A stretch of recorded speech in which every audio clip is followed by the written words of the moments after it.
Hello friends, coming back to the part 3 vlog. So ನಾನು ಮಾಡ್ತಾ ಇದ್ದೀನಿ.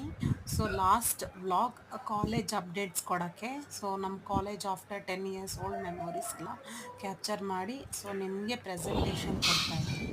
ಆಫ್ಟರ್ ದಟ್ ಕಾಲೇಜ್ ಕ್ಯಾಂಟೀನಿಗೆ ಬಂದೆ, ಇಂಜಿನಿಯರಿಂಗ್ ಕಾಲೇಜ್ ಕ್ಯಾಂಟೀನ್. ಸೊ ಆ ಬ್ರ್ಯಾಂಚಲ್ಲಿ MBA ಕೂಡ ಇದೆ ಅಂತ ಹೇಳ್ಬೋದು.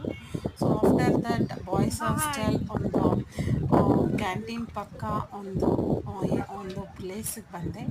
ಇಲ್ಲೆಲ್ಲ ನಮ್ಮ ಫ್ರೆಂಡ್ಸು ಪ್ರೀವಿಯಸ್ ಟೈಮ್ಸಲ್ಲಿ ರೆಸೈಡ್ ಆಗ್ತಾಯಿದ್ರು ರೀಡಿಂಗ್ ಪರ್ಪಸ್ಗೋಸ್ಕರ. ಮೈಸೂರು, ಮಂಡ್ಯ, ಗುಲ್ಬರ್ಗ ಅಲ್ಲಿಂದೆಲ್ಲ ರೆಸೈಡ್ ಆಗಿ ಸ್ಟಡಿ ಮಾಡ್ತಾಯಿದ್ರು. ಅದೆಲ್ಲ ನೆನಪಿಗೆ ಬಂತು ಅಂತಲೇ ಹೇಳ್ಬೋದು. ಸೊ ನೋಡಿ, ಇದಾಗಿದೆ lawn parking area.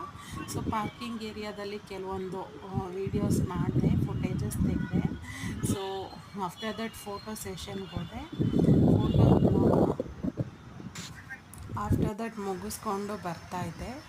So after that college ಪ್ರಿಮೈಸಸಲ್ಲಿ ಮುಗಿಸ್ಕೊಂಡು ಬರ್ತಾಯಿದ್ದೆ. ಸೊ ನೋಡಿ, ಇದಾಗಿತ್ತು ಫೋಟೋ ಸೆಷನ್. ಸೊ ಕ್ಯಾಂಟೀನಲ್ಲಿ ಕೇಕ್ಸ್ ಪರ್ಚೇಸ್ ಮಾಡಿದೆ. ಸೊ ನೋಡಿ ಪರ್ಚೇಸ್ ಮಾಡಿ ಕೆಲವು ಫೋಟೋಸ್ ಕ್ಲಿಕ್ ಮಾಡಿಕೊಂಡೆ. ಸೊ ಫ್ರೆಂಡ್ಸ್, ಇಷ್ಟ ಆಗಿದ್ದರೆ ಶೇರ್ ಆ್ಯಂಡ್ ಸಬ್ಸ್ಕ್ರೈಬ್ ಮಾಡಿ. Thank you, bye.